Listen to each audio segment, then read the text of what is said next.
आ आ आई. Yes. ब ब बदक. क क कणीदार. आ? ख ख खमंग. ग ग कोकण तू. हा. अगदी घरच्यासारखं कणीदार खमंग म्हणजेच गोकुळ तूप.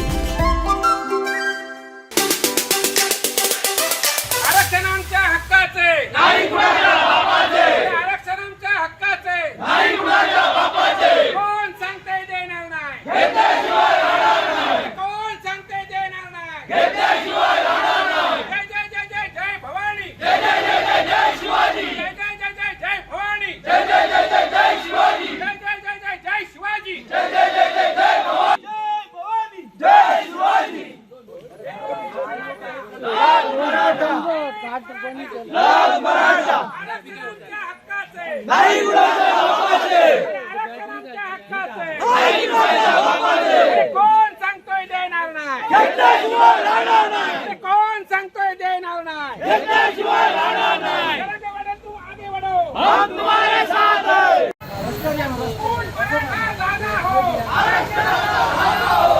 ऊंट मराठा दादा हो. आरक्षणाचा दादा हो. ऊंट मराठा दादा हो. आरक्षणाचा दादा हो. कोण सांगतंय देणार नाही घेतल्याशिवाय राहणार नाही. कोण सांगतंय देणार नाही घेतल्याशिवाय राहणार नाही. आरक्षण आमच्या हक्काचे नाही कुणाच्या बापाचे.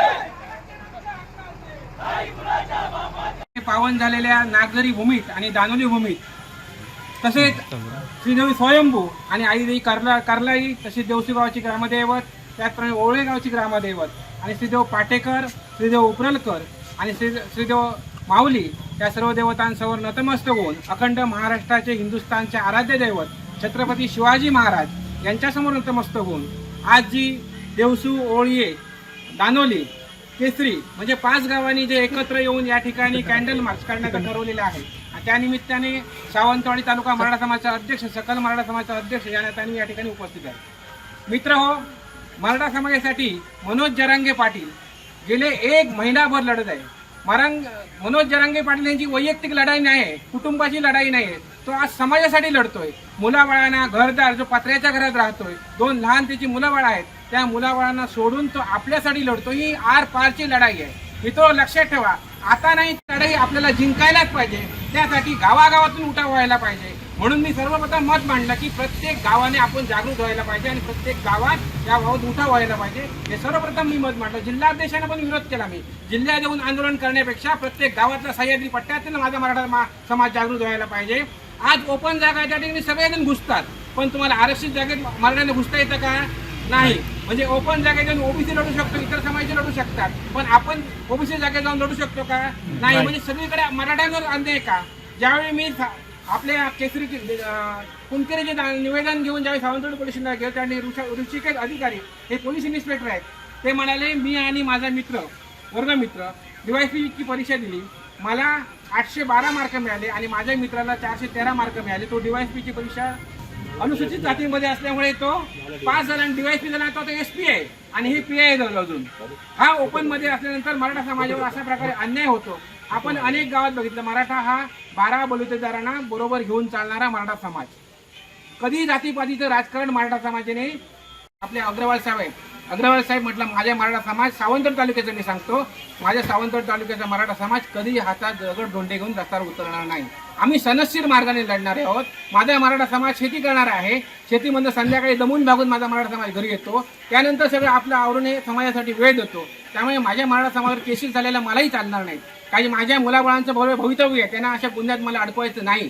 त्यामुळे मुलांनी पण लक्षात घ्यायला पाहिजे, नवयुवकांनी पण लक्षात घ्यायला पाहिजे. कोणतरी सांगतील, मला एक कार्यकर्ता भेटला याच्या तिकडचा म्हणजे कारोडेचा, गावडे साहेब तुम्ही काय गप्प बसलात, ऑफिसमध्ये मला आला, दीपक केसरकरच्या कार्यालयावर 4 दगड मारूया. मी म्हटलं तू जरा सध्या टाकलेला आहेस, दगड मारशील, तुला पोलीस पकडून घेऊन जातील आणि उद्या उतरल्यानंतर सांगशील मला सीताराम गावडे दगड मारायला सांगितलं. मला हे करायचं नाही. ज्यावेळी वेळ येईल तेव्हा मी 100% सांगेन. आमच्याकडे काही अस्त्र आहेत, शस्त्र आहेत, ते घेऊन आम्ही पण बाहेर पडू. पण ती वेळ आली की, सध्या वेळ नाही.